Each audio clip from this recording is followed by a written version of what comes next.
안녕하세요. 사실과 자유 이승만 TV의 주익중입니다. 오늘은 근래 나온 책 한 권을 소개하겠습니다. 네, 바로 이 책인데요. 좋은 불평등이라는 제목의 책입니다. 지난 8월 달에 나온 책이고요. 제목이 좋은 불평등이고 부제가 글로벌 자본주의 변동으로 보는 한국 불평등 30년입니다. 그러면 이 제목만 봐도 우리가 흔히 한국 사회에서 지금 불평등이 대단히 심각한 문제고 아주 나쁜 현상으로 흔히 이야기를 하지만 이 불평등이라는 것이 반드시 나쁜 것만은 아니다. 그리고 그 불평등은 글로벌 자본주의의 변동에서 생긴 것이다. 기존의 담론과 좀 다릅니다. 어쨌든 그런 점을 이 제목에서 시사를 하고 있습니다. 저자는 최병천 씨입니다. 네, 바로 이분이고요. 1970년생인가 뭐 그런 것 같아요. 지금 50대 초, 그러니까 한창 연구하고 또 책 쓰고 그래서 사회에 활발하게 담론을 쏟아낼 뭐 그런 시기인 것 같습니다. 네, 이 최병천 씨는 민주당의 정책통이에요. 그러니까 정치 일선에서 선거에 출마하고 그래서 공직에 나아가서 어떤 일을 하는 그런 사람이 아니라 민주당의 주요 정책을 입안하는 역할을 하는 사람입니다. 처음에 당 활동은 민노당에서 시작을 했다고 합니다. 민노당과 진보신당 이쪽에 거의 한 10년 가까이 있었다고 하고 2012년쯤인가 이때쯤 이제 민주당으로 넘어와서 역시 한 10년 정도가 지났다고 합니다. 민주당 내에서는 그 민병두 의원의 국회 보좌관을 했고 민주당의 싱크탱크가 있어요. 민주연구원이라고 있는데 그 민주연구원의 연구위원을 했습니다. 그리고 문재인 정부에 들어와서는 소득주도 성장 특별위원회라는 것이 만들어졌는데 거기에 전문위원도 했습니다. 그러다가 2020년 초인가에 그 박원순 전 서울시장의 정책보좌관이 됐습니다. 이거는 박원순 씨가 2022년에 대선을 염두에 두고 대선 캠페인 팀을 이제 꾸렸던 것이죠. 거기에 초빙을 받아서 들어갔는데 2020년 여름인가에 박원순 씨의 성추행 사실이 폭로가 됐고 그래서 박원순 시장이 갑자기 자살을 해버렸잖아요. 그리고 나서는 이제 민주당으로 다시 복귀해서 민주연구원의 부원장을 하다가 아마 2021년 그러니까 작년 여름부터 올해 여름까지 1년 동안은 다 정리하고 이 책 집필에 주력했다고 합니다. 지금은 신성장경제연구소라는 것을 만들어서 이거에 소장을 하고 있습니다. 자, 일종의 개인 연구소라고 할 텐데 이 연구소의 이름에 성장이 들어가 있어요. 보통 우리나라 이 민주당에서는 성장은 그렇게 중시하지 않잖아요. 그런데 자신의 연구소 이름에 성장이라는 단어를 집어넣은 것으로도 그 지향하는 바가 기존의 민주당과는 좀 다르다 하는 것을 알 수가 있습니다. 자, 저는 이 최병천 씨의 책이 양극화와 불평등 문제에 관한 기존 민주당과는 다른 이야기를 하는 것이라고 보고 오늘 그 주요 내용을 소개하고자 합니다. 그래서 제목을 양극화 불평등 문제에 관한 조선 좌익 담론의 폐기라고 잡았습니다.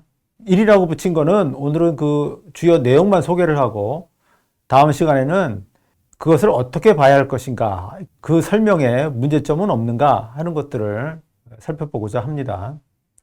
제가 조선좌익이라는 말을 썼는데 지금 우리나라의 민주당은 서구의 좌익 정당과는 다르죠.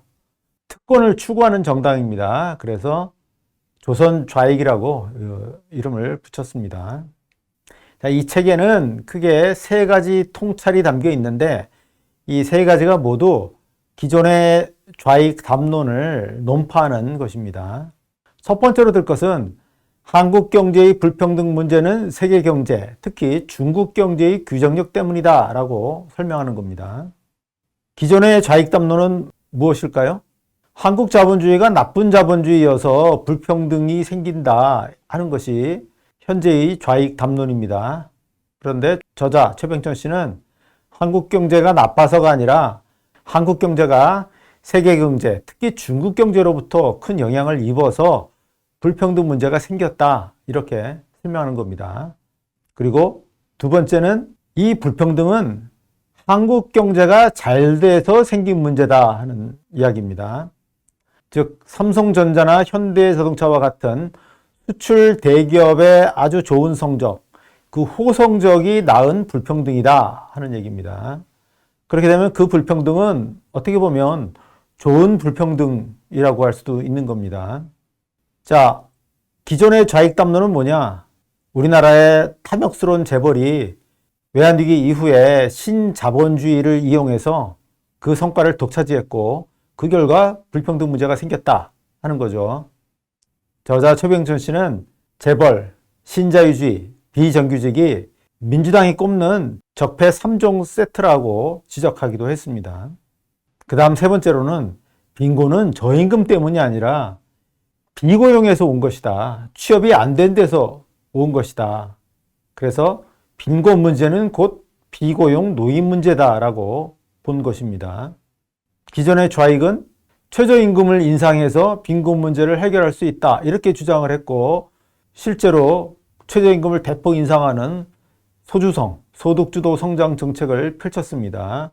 그것과 다른 주장을 이 최병천 씨는 하고 있는 거죠. 자, 최병천 씨가 어떤 근거 위에서 이런 세 가지 주장을 펼치는지를 살펴보겠습니다. 최병천 씨는 이 책의 앞부분에서 지난 30년, 그러니까 1990년경부터 2020년까지 한국의 불평등 문제에 있어서는 세 개의 변곡점이 있었다고 주장합니다. 그것을 임금 진위계수라는 것으로 보였습니다. 진위계수는 소득 불평등을 측정하는 지표가 되죠.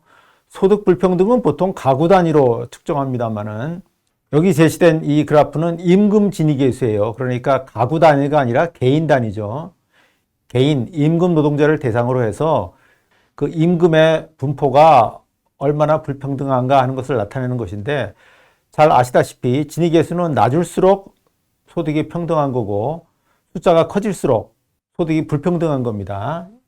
진위계수는 물론 0과 1 사이에 있는 어떤 수치로 나타나게 되는데요. 자, 1980년부터 1994년까지는 이 임금 진위계수가 줄어들었다, 감소했다, 즉 불평등이 개선되었다라고 이야기를 합니다. 그런데 94년경 이후에 이 불평등의 변곡점이 생겼어요. 임금 진위계수가 커지는 겁니다. 2008년까지 커졌다는 거예요. 소득 불평등이 악화된 시기입니다. 그런데 2008년부터 2015년까지는 상승하긴 했습니다만 중간에 하락한 시기도 있고 뭔가 좀 정체 양상을 보인다는 것이죠. 그리고 2015년 이후에는 진위계수가 다시 내려간다. 소득 불평등이 개선되었다 하는 겁니다. 최병천 씨는 바로 이러한 한국 불평등에서의 세 변곡점이 세계 경제의 영향, 특히 중국 경제의 영향 때문이다라고 이야기를 합니다. 제가 세계자본주의의 규정력과 불평등이라는 제목을 붙였는데 즉 세계자본주의 한국 경제에 대한 규정력이 한국의 불평등을 낳았다 하는 이야기고 크게 세 개의 시기별로 그 양상 내지 추세가 달랐다고 하는 겁니다. 자, 1994년부터 2008년은 불평등이 확대된 시기인데 이 시기에는 세계 경제의 세계화라는 큰 영향이 있었고 또 한중 수교가 있었습니다.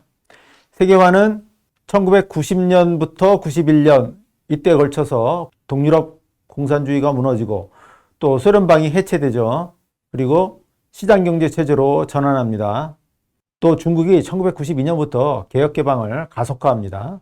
그리고 세계경제 전체를 보면 80년대 말부터 무역자유화 협정으로서 우루과이 라운드가 진행이 되고 그 성과로 1995년에 세계무역기구 WTO라는 것이 출범한다 하는 겁니다. 이로써 세계 무역이 자유화로 큰 전진을 했다고 하는 것이고요. 그 다음에 ICT 혁명이 있어요. Information and Communication Technology의 혁명이 있었다. 정보 통신 기술의 혁명입니다. 저도 1990년경부터 PC를 쓰기 시작했는데 전 세계적으로 컴퓨터가 대량 보급되고 정보의 저장 및 처리 장치로서 고집적도의 반도체가 개발되고 널리 보급됩니다. 인터넷도 1990년대에 전 세계적으로 퍼졌어요. 그리고 휴대폰과 같은 무선 통신 기기도 1990년대부터 전 세계적으로 보급이 됐습니다. 이런 ICT 혁명이 세계화를 촉진했다 하는 겁니다. 많은 공산군 국가들이 체제 전환을 해서 세계 자본주의에 편입이 됐어요. 그러면 세계 자본주의 노동력이 거의 2배가 된다 하는 겁니다. 한 15억 명이었던 세계 경제의 노동력이 일거에 30억 명으로 커집니다. 무역도 급증하고요. 또 생산의 국제화라고 해서 한 제품이 생산되는 과정에서 그 제품을 구성하는 여러 부품들이 각 나라에서 생산되고 이 부품들이 여러 나라들을 거치면서 최종적으로 하나의 제품이 생산된다 하는 겁니다. 휴대폰, 특히 아이폰의 생산 과정이 전형적으로 그런데요. 그것을 생산의 국제화라고 표현을 합니다. 이러한 생산의 국제화가 크게 진전이 된 시기이기도 했습니다. 바로 1990년대와 2000년대 전반은 이런 생산의 국제화가 크게 진전된 시기였습니다. 자, 이런 세계 경제의 동향은 한국에 어떤 영향을 미치느냐? 세계 경제에 소련과 러시아 또 인도 등 후진국의 노동력이 대거 편입이 됐습니다. 이들은 대개 저기술, 저숙련의 노동자들이죠. 그러면 이 저임금 노동력을 활용한 경공업이 발흥하게 되는데 그 영향으로 우리나라에서는 경공업이 쇠퇴한다 하는 겁니다. 우리나라에서는 이미 1980년대 말과 1990년대 초에 임금이 대폭 인상됐고요. 그래서 경공업이 상당한 어려움을 겪고 있었는데 중국에서 경공업이 대거 발달하고 거기서 세계 시장을 향해서 제품을 쏟아내니까 우리나라의 경공업은 살아남을 수가 없습니다. 그래서 경공업이 대거 쇠퇴하게 되고요. 반면에 우리나라의 중화학공업은 이 중국에 소재와 부품을 공급하면서 대박을 터뜨리게 된다라고 하는 겁니다. 그러면 경공업 부문에서 종사하던 노동력은 퇴출되고 중화학 부문의 노동자들은 큰 보수를 받게 되겠죠. 그 결과로 경제 성장 속에서 불평등이 확대되게 됐다 하는 설명입니다. 자, 지금 보시는 이 그래프는 OECD 국가들에 있어서 저기술의 제조업 고용 비중이 어떤 추이를 보였는가 하는 것인데요. 모든 나라에서 시간이 갈수록 저기술의 제조업 고용 비중이 줄어들고 있어요. 그런데 그 줄어드는 속도는 상대적으로 완만합니다. 반면에 한국은 어떠냐?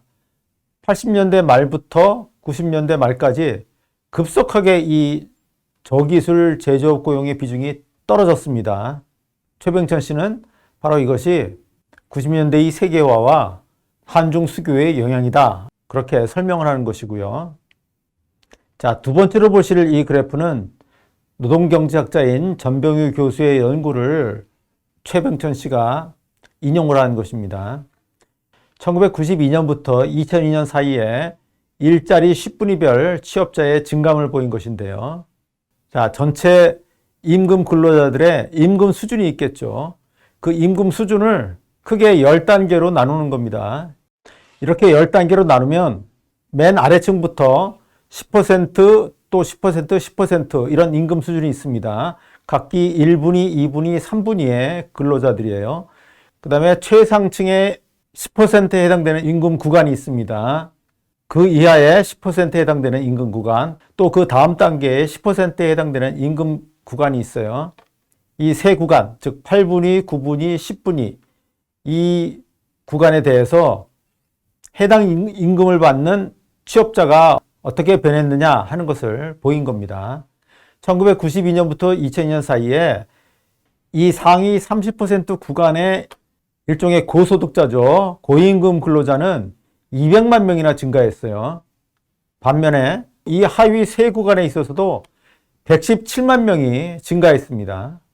상층 고소득자가 크게 늘어나고 그보다는 숫자가 적지만 맨 바닥 하위 30% 구간의 임금 근로자도 크게 늘어났습니다. 반면에 그 사이 딱 중간층이라고 할 수 있는 층은 약간만 늘어났다 하는 겁니다. 이 그래프에서 보면 확인을 할 수가 있어요. 고소득 구간의 근로자가 대거 늘어나고 또 최하위층의 근로자가 대폭 늘어났다 하는 겁니다. 중간층이 줄어들고. 이 자체가 양극화고 소득 불평등이 악화된 것을 보여줍니다. 자, 그 다음 시기인 2008년부터 2015년 사이에는 불평등이 정체가 됐는데 이때는 미국에 금융위기가 오고 또 유럽에는 재정위기가 왔어요. 그래서 세계 경제와 무역이 침체가 됐다. 우리나라의 수출은 어려움을 겪고 또 감소했다. 수출이 잘 안 되니까 오히려 우리나라의 불평등은 정체됐다 하는 이야기고요. 2015년 이후에는 중국이 신창타이라고 하는 새로운 정책을 펼칩니다. 이것은 중국의 제조업을 고도화하고 또 중간재를 국산화하는, 그럼으로써 중국의 무역 의존도를 낮추는 그런 정책인데, 이와 관련해서 세계 교역량도 줄어들었다 하는 겁니다. 그럼 우리나라의 수출도 줄어들고 특히 우리나라의 제조업이 대중국 수출이 안 되니까 큰 어려움을 겪게 된다고 하는 거고요. 우리나라의 불평등은 이후에 축소가 됐다 하는 겁니다. 자, 이렇게 최병천 씨는 1990년 이후 한국 불평등의 전개가 세계 자본주의, 특히 중국 경제의 규정력 때문이다라고 설명했습니다. 이 저자는 이어서 문재인 정부의 소주성 실험, 소득주도 성장 정책을 논평합니다. 자, 문재인 정부는 2017년에 집권했는데 그 이듬해 2018년부터 최저임금 1만 원을 목표로 한 정책을 펼칩니다. 해마다 최저임금을 급격하게 올리는 것이죠. 그래서 2018년도에는 16.4% 올렸고 2019년에는 10.9% 올렸습니다. 자, 그 결과는 여러분들도 잘 아시죠? 고용 쇼크와 분배 참사입니다. 취업자가 원래 매년 35만 명 정도씩 늘어났는데 2018년에는 취업자가 10만 명밖에 늘어나지 않았어요. 고용 참사가 왔습니다. 또 분배 참사도 왔어요. 뭐냐? 자, 전 가구를 소득 수준에 따라서 20%씩 끊으면은 하위 20%가 1분위가 되고 최상위 20%가 5분위가 됩니다. 그런데 2018년 4분기에 보면 그 1년 전에 비해서 이 최하위 20%인 1분위의 소득은 18%나 감소하고 5분위의 소득은 10% 넘게 증가했습니다. 문재인 정부의 소주성 실험, 좀 나쁘게 얘기하면 소주성 불장난이 참담한 결과를 낳은 것인데요. 최병천 씨는 소주성 정책이 실패한 이유를 두 가지로 지적합니다. 하나는 고용 참사를 예견하지 못했다고 하는 것인데요. 자, 전 인구의 구성을 살펴보면 임금 노동자 그룹이 있습니다. 물론 제일 커요. 우리나라 같으면 한 2천만 명 정도 됩니다. 그 다음에 자영업자 그룹이 있어요. 여기에는 기업가도 포함됩니다. 그 다음에 취업하고 싶지만 취업하지 못한 실업자가 있습니다. 그리고 취업을 포기하거나 취업할 의사가 없는 또는 경제활동을 할 수 없는 비경제활동 인구가 있습니다. 우리나라의 전 인구는 이렇게 네 가지로 구성이 되는데 최저임금 1만 원 정책을 펼치면은 이 임금 노동자 중에서 저임금 노동자가 없어집니다. 저임금 노동자가 퇴출돼요. 기존에 최저임금 이하를 받던 근로자에 대해서 임금을 올려주든지 아니면 그들을 해고하든지 이런 결과가 나와서 저임금 노동자가 없어집니다. 동시에 경쟁력이 떨어지는 한계 기업, 취약 기업 또는 취약 자영업은 폐업합니다. 수많은 실업자가 생깁니다. 대신 실업자와 비경제활동 인구가 증가합니다. 임금 노동자와 자영업자는 줄어들고 실업자와 비경제활동 인구가 커지면 소득 불평등은 당연히 악화되겠죠. 이런 고용 참사가 오리라는 것을 예견하지 못한 것, 이것이 소주성 정책의 첫 번째 실패 요인이다 이렇게 설명을 하고요. 두 번째로는 이 문재인 정부의 정책 당국자들이 진짜 하층이 누구인지를 몰랐다고 하는 것입니다. 자, 저임금 근로자라는 개념이 있어요. 저임금 근로자는 뭐냐? 소득 수준별로 전 근로자를 쭉 줄을 세웠을 때 딱 중간에 해당되는 사람이 중위소득자입니다. 그런데 이 중위소득의 3분의 2를 받지 못하면 그 근로자는 저임금 근로자라고 합니다. 그럼 빈곤은 뭐냐? 중위소득의 절반 이하를 받는 사람들을 빈곤층이라고 표현합니다. 그러니까 빈곤은 저임금보다도 더 하층이에요. 그렇다면 빈곤층은 어떤 사람들이냐? 학력으로는 초등학교를 졸업하거나 아예 무학인 사람들, 또 연령별로는 65세 이상, 또 은퇴자, 임시 일용직, 이런 여러 가지 특성을 갖춘 사람들입니다. 전체를 뭉뚱그려 본다면 대표적으로 노인들이 이 빈곤층이고, 따라서 우리 사회의 진짜 하층은 노인이다 하는 거예요. 일단 취업을 한 사람들 중에는 빈곤층이 얼마 없어요. 취업자로서 빈곤층에 속한 사람은 8%밖에 안 된다고 해요. 그런데 취업자가 한 명도 없는 가구가 있을 수 있겠죠. 노인들만 있는 집, 뭐 이런 집이요. 취업자가 한 명도 없는 가구는 빈곤율이 거의 셋 중에 둘이에요. 66%입니다. 그렇다면 빈곤을 타파할 길은 취업이라는 거죠. 일자리를 만들어내서 사람들이 일할 수 있게 하는 것, 이것이 빈곤을 타파하는 최지름길입니다. 그런데 문재인 정부는 이걸 몰랐다고 하는 것이 이 최병천 씨의 지적입니다. 네, 정리를 해보겠습니다. 이 최병천의 좋은 불평등이라는 책은 그간 좌익이 유포한 불평등론을 통렬히 비판을 했습니다. 지난 30년 내에 한국의 불평등이 악화됐는데 그것은 재벌의 착취 구조나 신자유주의 또 비정규직 등 한국 자본주의가 나빠서가 아니라 한국 자본주의가 글로벌 세계 시장에 성공적으로 통합되었기 때문이다. 달리 표현하면 한국이 중국의 등에 잘 올라탔기 때문이다 라고 하는 겁니다. 자, 한국은 전자나 기계, 화학 이런 산업에서 세계적 제조업 국가가 됐습니다. 그리고 삼성전자나 현대차 등의 기업은 세계 탑 클래스의 기업으로 발전했습니다. 물론 그 이면에서는 중국과 동남아의 경공업의 도전 때문에 한국의 저부가가치 경공업은 괴멸했어요. 그 결과로 국내에 격차가 확대가 됐고 불평등이 악화됐다라고 하는 것이 최병천 씨의 주장입니다. 이것은 한국 경제가 세계 시장에 통합되어가는 과정에서 나타난 불가피한 현상이다 라고 하는 것이 최병천 씨의 해석입니다. 또 최병천 씨는 빈곤 문제는 노인 문제라고 하는 것을 잘 보여주었습니다. 저는 이러한 시각 전환도 역시 타당하다고 생각합니다. 기존의 민주당이라든가 정의당에서 주장했던 것처럼 최저임금 2배 인상과 같은 그런 정책이 아니라 기업 경쟁력을 강화하고 기술력을 상향해야 빈곤 문제 또 불평등 문제를 완화할 수 있다라고 하는 정책 제언도 타당하다고 생각합니다. 오늘은 이 정도로 최병천 씨의 책 내용에 대한 소개 말씀을 드리고요.